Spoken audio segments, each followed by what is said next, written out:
Hello friends, welcome to my channel. You can search my all the videos by typing Pravinesh Publication in YouTube. If you like my videos, then please press the subscribe button which is given in the corner and do not forget to press the bell icon. Watch my videos till end so you will understand all the concept. Today I am going to explain Standard 10 Science Biology Chapter 7 Coordination in Plants and Animals Part 4. So let us understand each and every concept in detail. Now friends, important topic, hormones. Friends, hormones are very important part of all living organism, whether it is humans or animals. Friends, what are hormones? So the definition of hormone is these are chemical messengers, that is biological catalysts in the body and are responsible for different functions.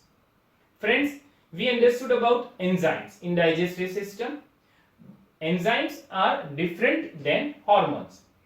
Again, what are hormones? I'll explain this by the simple meaning. When you are a kid, that is 1 to 12 years, at that time you do not show any pimples on your skin, that is on your face.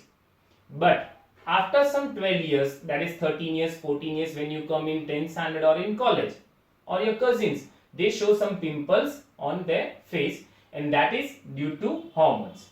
We have many hormones present in our body. Hormones are secreted by glands. There are two type of gland. One is endocrine glands and second one is the exocrine glands. What are endocrine glands? These are the ductless gland. They secrete their products directly into blood stream. They don't have any duct. Whatever their hormones or a product, they secrete directly into the blood stream. Examples are pituitary, thyroid, hypothalamus, adrenaline, etc. On the other hand, we have exocrine glands. These are with the duct, secretes their product into the duct. Example are sweat gland, salivary gland, mucus gland, etc.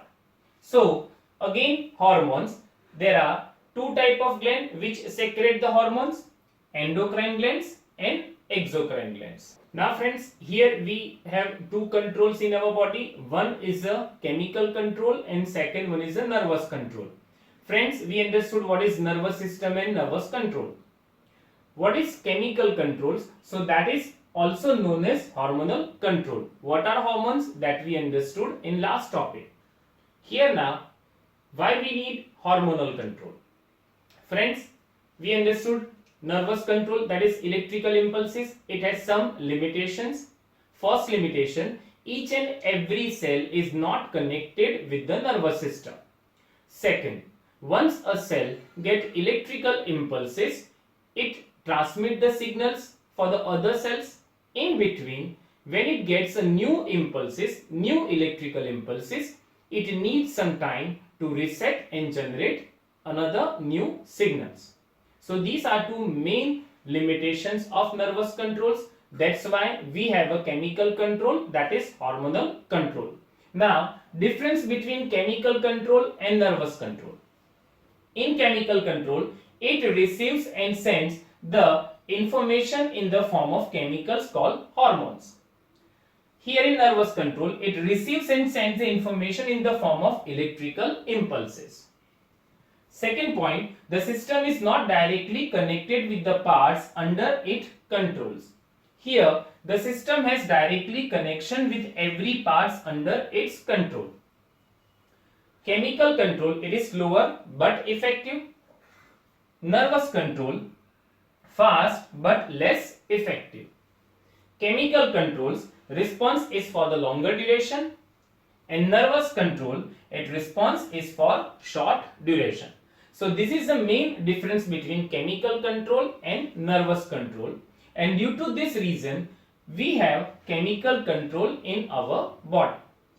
Now friends, first we discuss about plant hormones. Yes friends, even plants, they have hormones. In plants, there are two type of hormone. One is a growth promoter and second one is a growth inhibitor. What are the functions of growth promoter? They promote the growth. They increase the height of a tree. they increase the girth of a stem, they ripe the fruit, they increase the flower and leaves on the tree, etc. What are the functions of growth inhibitor? They regulate the growth of a plant, they regulate the growth of a stem, etc. Friends, we know that when the leaves full of waste particles, so they fall down, some fruits ripe on the tree and after ripening they fall down, so that is due to growth inhibitor hormone in a plant. Let us discuss about the growth promoter hormones in plant. There are three growth promoters. First is auxin, second one is the gibberellin, and third one is the cytokinins. Auxin. What are the functions of auxin? It promotes the cell enlargement and cell differentiation, involved in the tropism and apical growth. Friends, on your screen you can see the function of auxin. Here the apical stem is shown in the diagram. Auxin secretes in the shady side, that is in the opposite direction of the sun, and they move the apical part of a plant towards the sunlight. So this is the function of auxin. Second is gibberellin. It breaks the dormancy of seeds and buds and promote the growth. Friends, when you grow any seed in a soil, so the plant will grow from these seeds. So the seed dormancy is break by the hormone called gibberellin. Next one is the cytokinin. It promotes the cell division. Friends, we know what is the cell division. So these are the functions of three growth promoter hormone in the plant. These three are auxin, gibberellin and cytokinin. On the other hand, growth inhibitor, so that is abscisic acid. In short, it is written in the capital ABA. Function, it closes stomata. Friends, whenever there is no need of carbon dioxide and oxygen and no need of transpiration, so at that time abscisic acid close the stomata and maintain the dormancy period of a seed or of a plant. Wilting of leaves. Friends, what is the wilting of leaves? As I said earlier, when there is any leaf full of waste product of a plant, so it wilt, that means it fall down on the soil or earth, that is due to abscisic acid. So these are the plant hormone that you need to memorize. Now friends, the next topic is animal hormones. We discuss about the plants hormone. Now we discuss about the animal hormones. These are very important for our body. Let us discuss about them, their glands, their secretion and their effects on the gland. On your screen, these are the different glands and their secretion and their effect. First gland is hypothalamus. It hormone produces antidiuretic hormone. Its effects acts on the kidneys to regulate fluid balance. Second one is the pituitary, that is dying different hormones, affects growth and regulates other glands. Friends, that's why the pituitary gland is known as master gland of the body. Why it is known as master gland? Because it regulates the secretion of other glands. Thyroid, that is thyroxine hormone, and that effect is metabolism. Pancreas, its hormones are insulin and glucagon. Their effect is maintain the blood sugar. Adrenal, its hormone is epinephrine. The effect is heart rate and blood pressure.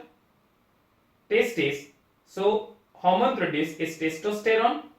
Friends, this is a male sex hormone. Their effect is creates a sperms and male characteristics. Ovaries, that is estrogen and progesterone. Friends, it is a female sex hormone. It effects is create eggs and female characteristics. Now friends, on your screen, figure 7.7, endocrine glands in human beings. First is a male and second one is a for female. You need to memorize it. Now friends, we have discussed some animal hormones. There are many different hormones that indicated in the diagram. You need to memorize their secretion glands, their secretions as well as its effect. I'll explain some of them. For example, pancreas. Friends, what are the functions of pancreas? Before that, I'll ask you some questions. In your family, do anyone suffer from the sugar problem? And that is, sugar problem is diabetes. So if answer is yes, so you have observed that patient, maybe your grandmother, grandfather or your parent, they have to intake in limited quantity of the sugar. They cannot intake more sugar. Why? Because they have a diabetes. Friends, pancreas, it secretes two hormones, that is insulin and glucagon. What is the function of insulin? It lowers the blood sugar in our blood. A diabetic patient, when they intake more sugar, so their blood sugar increases, and that is fatal for them. Why? Because they damage organs like eye, heart, kidney, etc. In the normal healthy person, when he or she eats sugar in large quantity, so at that time pancreas secretes more insulin and it lowers the blood sugar. But in case of diabetic patient, there is a less secretion of insulin by the pancreas, so it cannot lower the blood sugar. It means it is not able to maintain the blood sugar. So at that time, diabetic patient, they have to take medicine or insulin injections artificially, so it lowers the blood sugar immediately. On the other hand, pancreas secretes glucagon. Friends, what is the function of glucagon? It increases the blood sugar in the body. Whenever in your body, if there is a less sugar, so pancreas secretes the glucagon and it increases the blood sugar. So these are the different animal hormones. You need to understand each and every hormones. You need to read from the textbook. Now friends, complete the blue box question, that is BBQ, an exercise, and read the chapter thoroughly. If you have any doubt, then you can contact me. My contact number is 9016487991. I'll be very happy to solve your query. Thank you.